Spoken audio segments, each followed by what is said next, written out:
Hello, I'm Andre Taylor. I'm Leadership Specialist with the International Water Centre, and in this video I want to address the question of what do we mean by the term water leadership.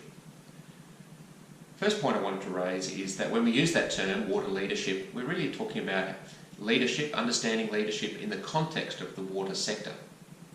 We know, for example, that leadership is acutely sensitive to context. So the approach that we might take to leadership in one situation can be very different from the other situation, or the approach to leadership in a certain role can be very different to the approach to leadership in another role. So at the International Water Centre, we take a lot of time to understand the different leadership roles that we commonly see in leadership case studies, unpack those roles, explore them, learn about them, so that we can understand the keys to success. So if we're playing the cross-boundary team leader role, or an enabling leadership role for a complex challenge, or a champion role to get an initiative started, we can understand the forms of leadership that is needed to excel in those roles, and some of the keys to success and tools we can use, some of the skills we need.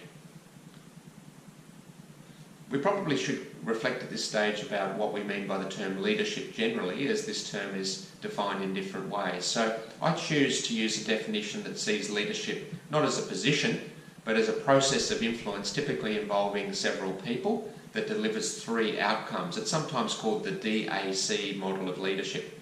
So from this perspective, leadership is a process of influence that delivers direction, D, so a shared vision about where we're going for an initiative, a project, a team, an organisation. A stands for alignment, so we need to align all our activities and resources to achieve that vision, so we're all organised and coordinated, working together. And C stands for commitment. We need to have personal commitment to collective success, so people put the group's needs ahead of their own, and they're going to be fully committed and engaged right throughout the project or initiative, even when times get tough. So from this perspective, it's a group-based process, and there's some profound consequences here, because if you see leadership from this perspective, then you soon realise that it's potentially relevant to any water practitioner. So we all have the capacity to engage from time to time in a process of influence that delivers direction, alignment and commitment for an idea, an initiative, a project, a team. And to give you a quick example, early in my career I was fortunate to be a small part of a big initiative in southeast Queensland in Australia, where the Healthy Waterways program was getting set up to improve waterways in that part of the world. So there were a number of people playing different leadership roles at that time. So we had political leaders with authority, we had strategic leaders in organisations, we had thought leaders in our universities, we had champion type leaders getting new initiatives up and running from the ground up, we had team leaders delivering new projects, we had enabling or adaptive leaders creating spaces for innovation to learn by doing as we face complex challenges. So once again, we don't have one leader who's in a position, we have a group of people working together to drive a process of influence, to deliver a shared vision, direction around healthy waterways, where all their activities were aligned through a strategy and various institutions, and the commitment was there in terms of getting everyone on board early, getting everyone engaged, and using some techniques. For example, the Healthy Waterways was quite famous, still is, for having a great Healthy Waterways report card which is released every year that keeps everyone committed and engaged. So that's a good example of a group-based process of influence that delivers direction, alignment, commitment. It involved many people playing different leadership roles.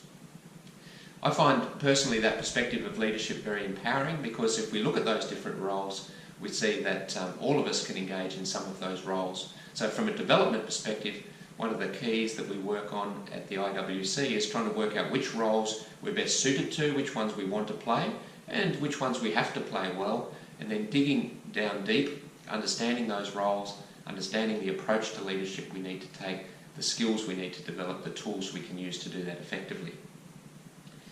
I wanted to close on talking about the why. Why at the IWC do we focus on leadership development and understanding water leadership?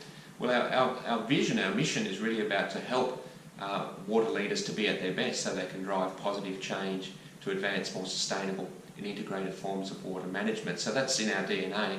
And we do that by trying to build what we call T-shaped water professionals. So a T-shaped water professional has both deep knowledge and skills, perhaps in one particular area. They might be, for example, a hydrologist, but we also want them to have broad skills. So they might have a broad range of technical, management and leadership skills. And the leadership skills relates to influence and driving change, and that's certainly where I get involved. All right, I might leave it there, but if you want to know more about water leadership and what the International Water Centre does to help build T-shaped professionals and help people to be more confident and effective in exerting influence and driving change, please get in contact with me. I'd love to have a chat.